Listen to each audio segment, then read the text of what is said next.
Today I'm reviewing the bass I've been playing for over 30 years. It's my Washburn AB-20. I'm going to tell you a little bit about my history with the instrument, so you can skip to the review or sound samples if you want. In university, I was playing jazz. I had a fretless Fender jazz bass, which was great, really easy to play. And then I also bought an upright bass, which was great and super difficult to play. I bought it because I thought, I'm playing jazz, I probably ought to play an upright. Then one day I walked into a music store and I found the answer to my to my prayers. An instrument that had the woodiness of a wood bass. Not that it sounds like an upright, but that it has a woody sound that was still easy enough to play. And it was kind of in my price range. It was a little bit sketchy the way the people were selling it to me, and I think it's because the electronics were a bit screwed on it and they knew it. But basically always worked for me until a few years ago when the electronics finally went kaput and I replaced it with a Fishman precis system. And now it sounds like it used to, which is still, as you're gonna hear later, a little bit distorted, but that often happens with piezo pickups. And also, this has truss rod problems because I've been playing this bass for about 30 years with nylon strings on it. Nylon strings don't pull the neck this way that much. Steel strings pull the neck this way and the truss rod gets tightened to pull back. But since there's nothing pulling back, the truss rod is totally loose, and sometimes when I play, you can hear it rattling. For these reasons, I tried to buy a new one of these. I wanted to replace it. I looked everywhere in Japan, I couldn't find one. I could find them on Reverb, but they were abroad. They were either too expensive to send, or it was just too risky. Sending an instrument that I've never seen, a really old one, acoustic, from whatever climate to this climate, just whatever. Too risky. So I really wanted to replace this with another one of these, but I bought that KID bass back there, and I'm very happy with it, but it's also a rather expensive bass. So, expensive for me. This one I think I bought for, $600 or less, and I'm probably going to sell it for, maybe $3, I don't know. So, this bass came out in the 90s, and ever since then it's always had a great reputation. I've never heard anybody say anything bad about them. They were super popular when everyone was doing their acoustic sets in the 90s. It has a really warm, round sound, really woody, nice wah to it. Obviously great construction because I'm still playing mine 30 years later. And so, all around great bass. This obviously has the sunburst finish, and I like that because I love wood grain showing through the instruments. It's a very thin body, so it's really comfortable to play, whether you're sitting down with it or standing up. You don't have it's not really thick, so you don't have to put your arm over. It doesn't really dig into your arm that much. The neck is really nice to play. It has it's a perfect combination between meaty and, quick. It's not as thin as like an Ibanez neck, but it's kind of close to an acoustic guitar, which is great for a bass. It has a piezo under the rosewood bridge, of course, and this bridge probably adds to a lot of the sound of the bass. And I've always just, the first time I saw this, I just thought it looked incredible. I think it's a really beautiful bass. I've always liked this cutaway, and I've loved these little slits instead of a sound hole. And I think bass makers, acoustic bass makers, should take note of this. I think as soon as you make a sound hole in an instrument, it creates a resonant tone. This bass solves that problem by having kind of two sort of holes, so it's not just giving out one resonant tone. But I think because there's no open sound hole on this, the sound just kind of stays inside. It's very resonant, and I think somebody should reproduce it. As a matter of fact, Washburn should reproduce it. I don't know why they ever stopped making this thing.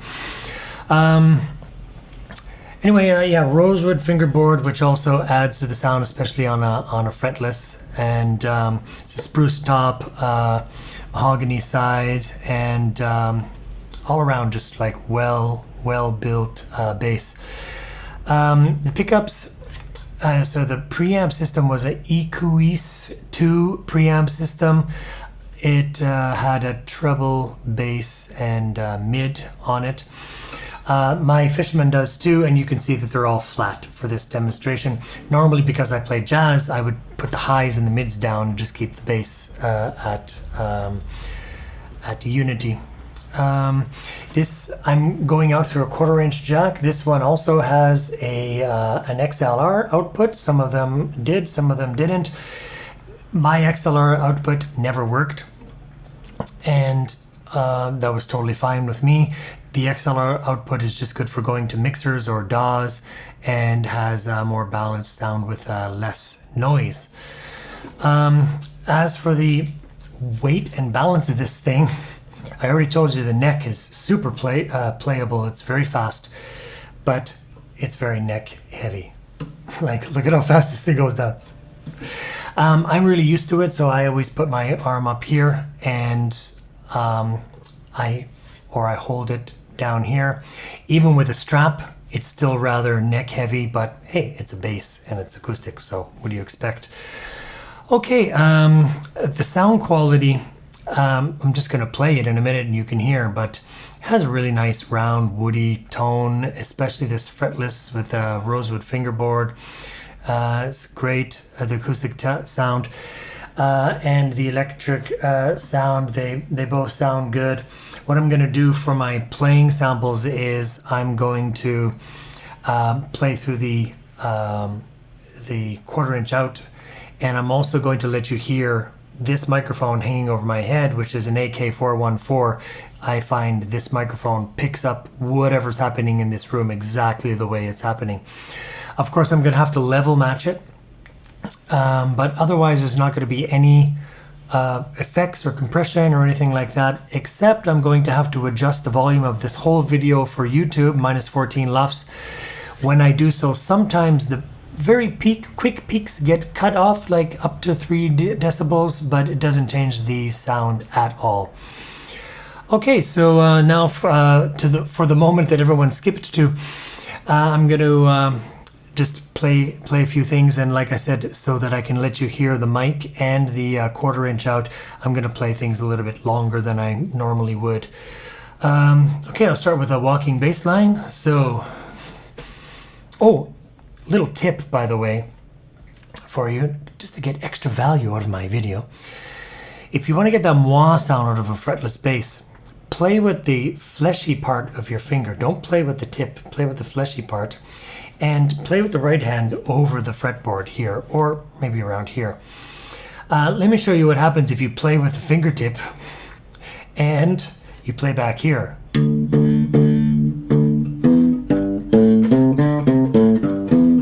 Doesn't sound like a fretless at all.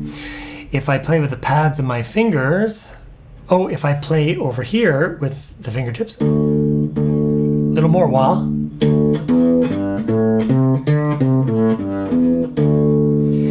But if I play with the fleshy part of my finger and don't press very hard, now, after a while playing fretless bass, you develop that touch. Just press enough so that it makes that sound. Okay, so here we go.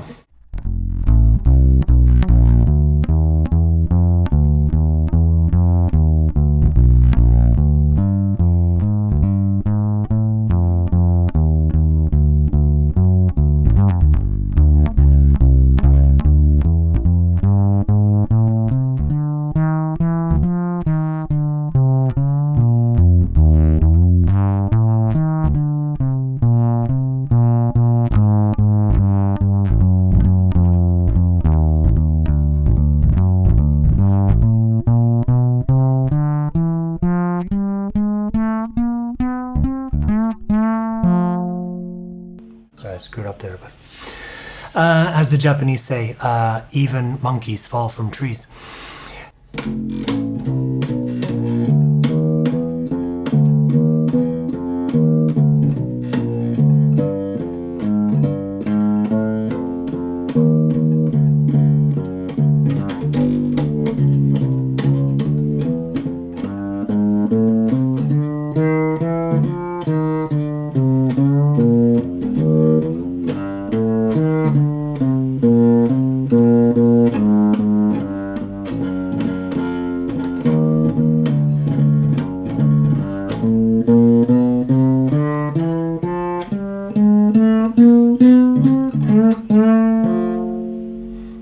Now I'll play some, a little bit of a soloing line. So.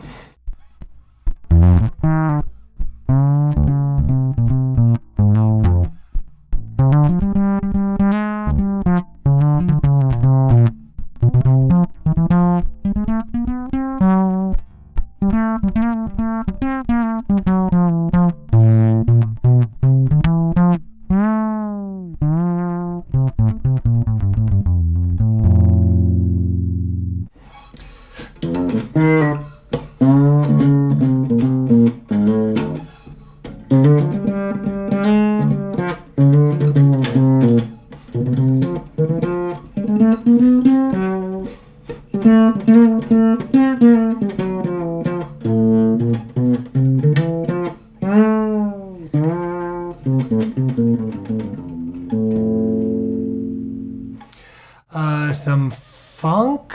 Well, I guess I could play the funk song. That's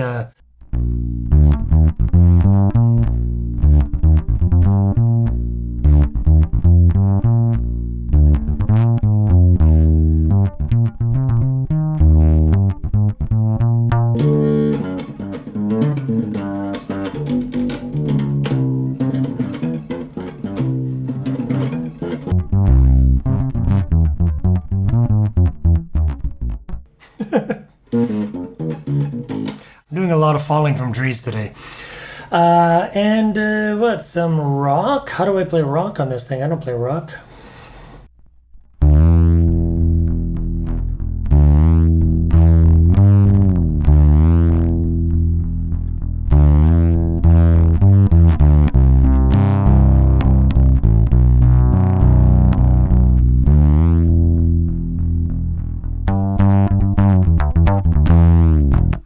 Now I'm going to see how well this bass cuts through a mix, as it were. So if you're sitting around with a bunch of people, is this bass going to keep up to an acoustic guitar and a vocal?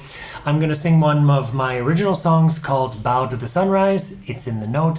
It doesn't feature a fretless bass, it's just an electric bass. But anyway, I'm using my original song. I'm going to play first and then play and sing at the volume I normally would if people were sitting around jamming.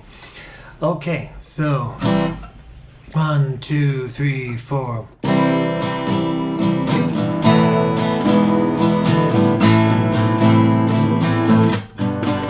Let's get a small boat, we'll drink some red wine, dream away our yesterdays. We'll make a few stops, we'll make a few friends, and forget it ends tomorrow.